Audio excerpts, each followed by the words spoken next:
On your march.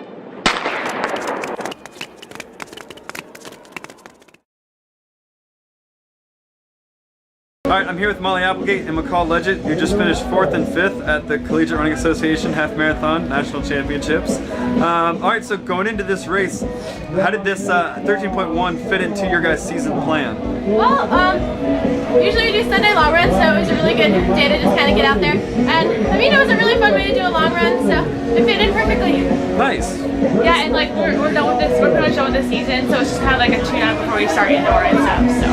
Yeah, awesome. And so, how'd you guys find out about this race? Our coach actually told us about it. It was kind of last minute. He told us, I guess, at the beginning of this week. We're like, yeah, let's do half marathon. That would be so much fun. So that's how we ended up here. Yeah, Molly just like convinced me to do it. She was like, "Will you please do it with me?" And our coaches were like, "Yeah, sure, you guys should do it." So then we just like did it. But, yeah. I'm sorry the weather didn't really work out in your favor. It's just a little cold, but that's okay. So, what's your guys' game plan for the rest of the year? Is this the last race? Are we now in break mode, or are we building up now toward 2016? Well, we're about to go home on Thanksgiving break. We'll train right through that, and we'll come back and run one race at CNU for the beginning of winter, and then we'll probably take a little break getting into the winter season. Nice, awesome stuff. Well, congratulations and best of luck in the next race. Thank you so much.